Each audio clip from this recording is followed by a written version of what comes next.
zaman dinamisme. Para wali nyebarkeun agama Islam teh nyata nganggo perantawi suwayang. Anu dipipiningan ku sirip sinir dihalangan ku silokasi ngareng sasbita. Dirimunan ku simbol guareun zaman ayeuna. Anu aya patula patalina jeung kewajiban manusia. Nyatana manusia diwajibkeun pikeun tasakur, tadakur kalih tapakur kanu maha kawasa. Angin manusia keduh keyakinan. Moal aya jelema nu bakal bagja cicing dina jalan anu salah. Moal aya jelema nu bakal cilaka cicing dina jalan anu bener. Melak hade buahna hade, melak goreng buahna goreng. Kacarioskeun di hiji pasantren. Ngaleungkeun keuing ngabandeun kana tempat ngemat nyetang pinang para santri jeung santria. Sejatola mul ilmi nyuplih pangarti nyiar pangabisa. Disarangan ku pakiai anu luhung ku ilmu, jembar ku patal ku panalar, uruh ku pangabisa. Nitis wajib nu musari ninggal mangsa nu utama. Ieu pakiai miwah santri sadayana alumampah.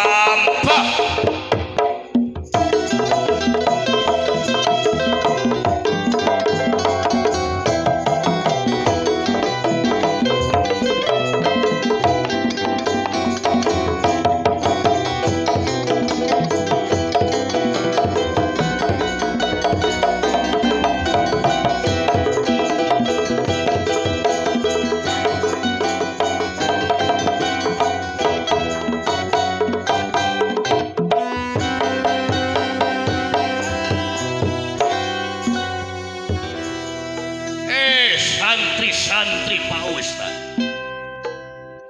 Ya kadarieu urang kumpul ngariung di dieu. Nayaga. Urang ngaji babarengan. Sabab tolabul ilmi teh kawajiban urang salaku muslim lalaki jeung muslim awewe.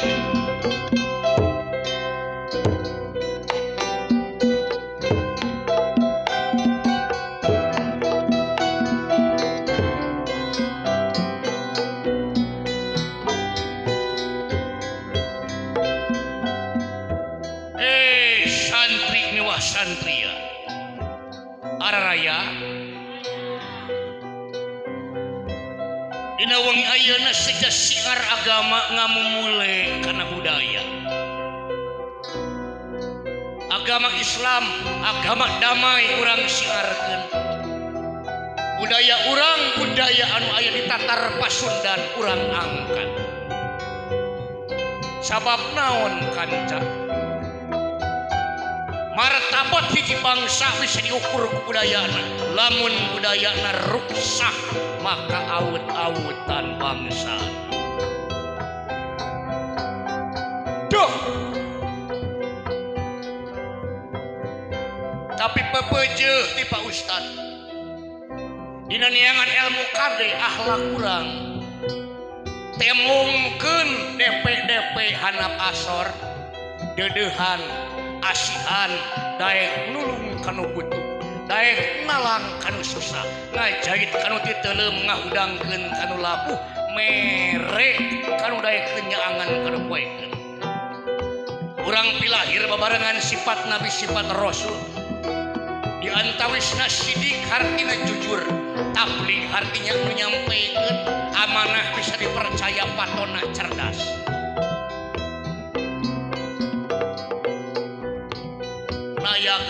Nayaga abringkeun santri jeung santria ayo pot.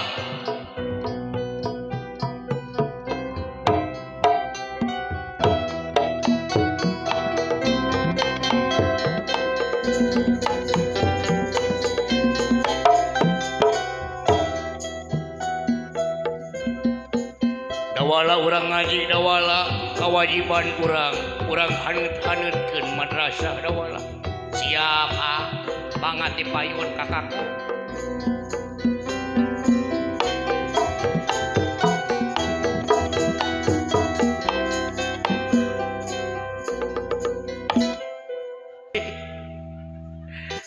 Jang bakal disawer mau nyanyi teh aja bakal Kang ya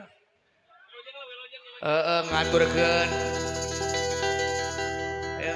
alhamdulillah aduh 50.000 pertama jazakallah khairan katsira nuhun teteh aduh nah teh ririn mah bager luar biasa Jang ngarojong kadalangsa teu diwilah-wilah kumanten mah bade dalang anu tos kasohor bade dalang nu namanya diajar oke es tuning dirojong teh rin ari Asep na aya mohon Asep Pak RT gitu aya kene gitu karek 50 yang bensin mah aya mana teka tilik teka tinggal ipang lu aya alah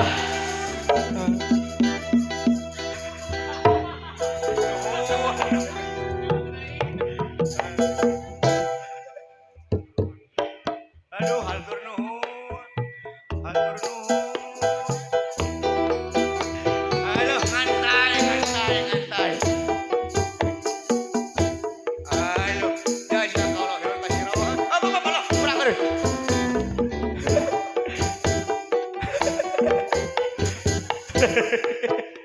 aduh balagernya orang dianya tapi nu bager teh ibu-ibu hungkul bapak-bapak mah teuing ka mana Pak RT Asep bade ka panggung aduh dupi pasek deh bade ka panggung nyakseni nya pan tos biantara di dieu mohon hayong sasalaman ya salam tempel asugan khusus ya lagu Mang Cepot yang kedua dipersembahkan untuk pangaresana Bapak Haji Artalim Bapak Asep sarang Ibu Hajah Siti Arwina aya Ibu Siti aya nah kadi ka panggung pangaresana Bapak Ustad Abdul Rahman aya heuh Oman tadi penak tadi di itu di bumi teh rin majarkeun teh tenang cenah mangke disawerna pangpadagna cenah luar biasanya Pak Ustad regreg urang doakeun mudah-mudahan Kang Ustad Oman sing panjang yuswa gede jasa jeung lemur urang dieu mudah-mudahannya sing kita motivasi ka urang kali urang alhamdulillah berkahnya aya Jang lagu Jang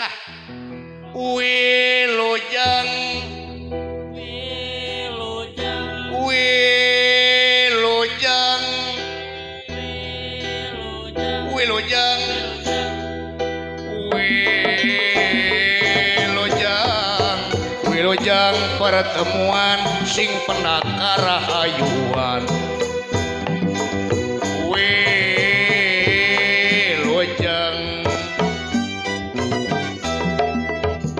si Cepot wawakil para nayangga nyanggakeun rupi hiburan kanggo sadayan khususna kanggo Bapak Ustad Oman didoakeun masing soleh cager bager tuh pangadoa restu disadaya tamu kanggo Pak Ustad ngecepna 100.000 ngan panada Cepot sabarakanca Pak Ustad kenging 1 juta ulah hilang bagi 2 hehehe ngantai alhamdulillah hatur nuhun jazakallah hatur nuhun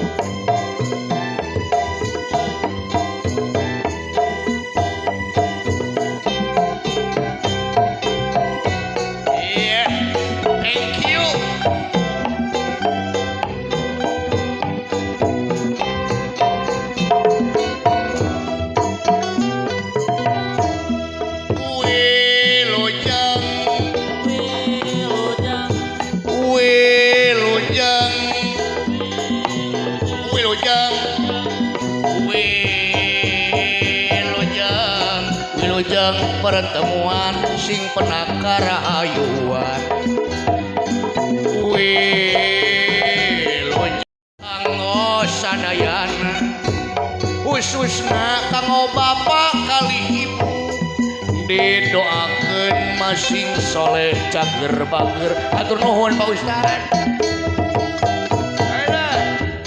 Tupang doa restu bisa daya kamu kanggo bapak ngamplepna 50.000 ngan pananda dicepot sabarakanda pahajat kengeng 1 juta ulah hilang bagi dua tepuk tangan kaun nyerecep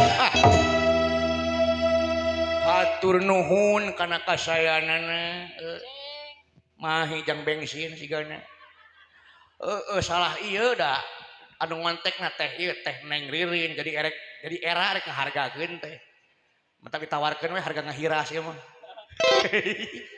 isin atuh muhun keun ieu mah nya ngetang-ngetang pamungkas silaturahmi simkuring di dieu nya ieu ibu wakeun aya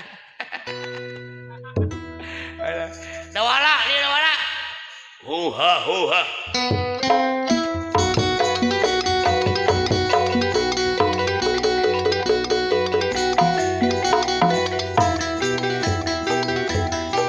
Huha huha.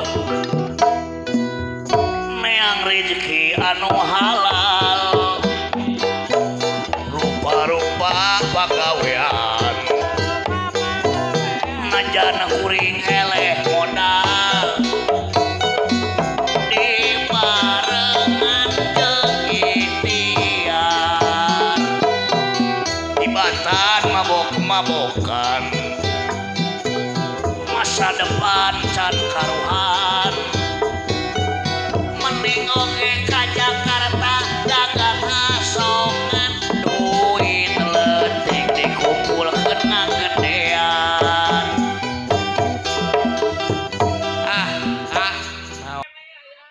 di saha nu bakal nyawerna ieu nuhun katampi jazakallah kerek ge ka dieu nya Asep aduh nuhun aduh dunungan eta teh aduh gempeur disawer ku dunungan teh era bager Asep bager teuing boga dunungan teh malah lager boga dur di gedung warung teh euy ya Pak RT ka panggung gitu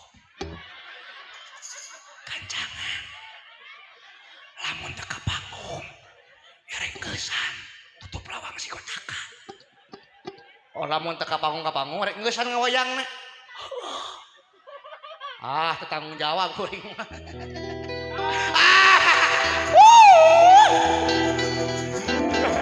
nuhun aduh jazakallah tukang son aduh panuhun mudah-mudahan son tong dipareuman pantema oge nu diangkat ku panitia ieu teh akhlakul karimah dalam menuntut ilmu akhlak heula cik ari akang ieu ceuk pemahaman akang hartina muludan teh naon nya kitu we menang bustik kana kejo wae sia mah naon muludan teh dawala ari muludan teh mengerupakan hiji peringatan dilahirkeunana junjunan urang Kanjeng Nabi Muhammad sallallahu alaihi wasallam cik ari akang cinta teu ka Kanjeng Nabi cinta ka Kanjeng Rasul cinta bener kumaha wae carana muludan bener muludan mah ngan perilaku nu ku akang dilahirkeun dina kahirupan sapopoe naon teuing ieu mah kudu diteke nu kieu mah nu matak si laing teh ulah ngarasa pinter deuleu lamun masih keneh ngaremehkeun derajat batur ulah sok ngarasa pinter lamun encan panggih jeung kasalahan diri ulah ngarasa kuat lamun can pernah bebarengan jeung sabar eta kata-katana mengandung mutiara pan kuring mah gaulna jeung Bapak Ustadz Triana mata alhamdulillah ya aya motivasi ya bahasa-bahasa yang bijak Hebat. Uy. si implementasi tina muludan teh naon ibu naon implementasi tina muludan teh teu nyahun ibu-ibu na oge sia. Tok akur sia teh ari ceuk si laing naon implementasi tina muludan teh ye saur para ulama nguningakeun di antawisna Syekh Imam Nawawi lamun urang laras-laras muludan cinta ka Kanjeng Rasul amalkeun kagiatan 4 perkara Naon wae? nomor kahijina seueurkeun sedekah tuangeun sebagian harta banda kita dipake mere ka anak yatim piatu tong badag teuing 1 juta lain ieu mah 2000 deui menekot harresek kana udunan muludan teh tong browning kana muludan da wala di negara amarata mah kana bayaran SPP oge sabulan sekali 50.000 hese kitu ngatak eta teh kudu dimusnahkeun kitu teh maknya ari kana dangdutan nyawer teh menekot badag ari kana ngaji menekot ripuh nyawer teh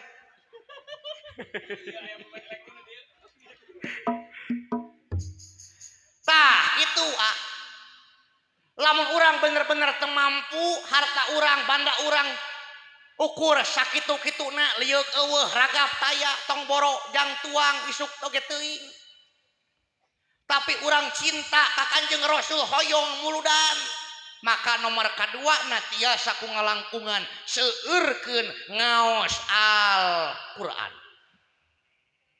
Bener da wala kaharti. Apa ti manang si laing eta ti PDKM eta ge. Menang ngaji mata kudu bebarengan ajeun PDKM teh lebar ku elmuna. Kumaha lamun ibu-ibu keur perboden meureunnan moal bisa maca Quran pana keur halangan. Tapi hoyong muludan cinta ka Kanjeng Rasul. Nomor katiduna bisa ku ngalangkungan ngaos berjanji. Syekh Jafar Al-Barjanji nguningakeun kalimat yang begitu indah. Hafidol ilahu karomata li Muhammadin. Nah jempling. Teu nyaho da akur jeung dewe kita masa ieu saaliran. Safrekuensi. Moal balik. Naon eta teh berjanji dari awal? Ari berjanji teh nya eta ngariwayatkeun kamuliaan Kanjeng Rasul. Kanjeng Rasul jami mulia, dilahirkeun ti jami anu mulia. Ibuna Siti Aminah, ramana Said Abdullah dibabarkeun di Mekah wengi Senin tahun gajah. Bahkan Gusti Allah nyalira anu ngajaga langsung kamuliaan Kanjeng Nabi.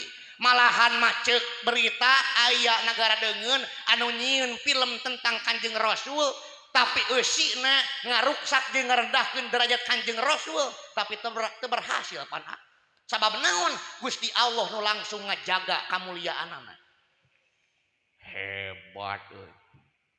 Bahkan ibuna ieu ketika ngandung Kanjeng Nabi disumpingan ku para nabi ke ku para rasul. Siti Aminah ketika ngandung sabulan sumping Nabi Adam alaihissalam silaturahmi ka Siti Aminah ngiring ngadoakeun Siti Aminah sareng jabang bayi anu aya di lebet kandunganana.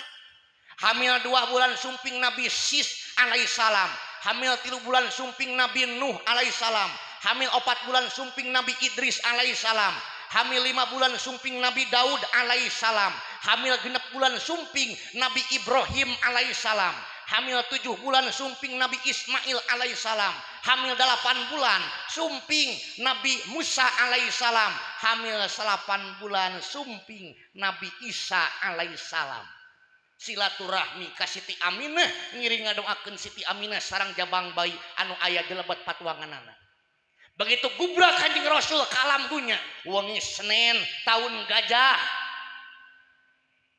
Sumping bidadari di surga dan bidadari geulis atuh da wala. Geulis. usaha dipimpin yang dipimpin langsung oleh Umi Siti Maryam binti Imron. Pan beda jeung Aminah orang Karawang. Ari Aminah orang Kedung Waru mah hamil sabulan datang tukang kredit. Hamil 2 bulan datang tibang emok. Cicilan nunggak seminggu. Hamil 3 bulan sumping ti majelis taklim. Saragam muludan tahun kamari encan lunas. geus lunas si lain teh urang dieu mah tingali ku si lain tuh tiungna ge pageuh. Lamun nyeng soa encan lunas. Tong diomikeun. Pan urang mah beda. Beda da walanya urang mah ketika hamil 4 bulan geningannya sok karasa nyiram. Segala rupa katuangan pahit. Pahit. Batagor pahit mi baso. Barang batagor pahit baso ikan. Mi ayam, mi baso, mi toha. Awas bisa pasnya aja mi toha.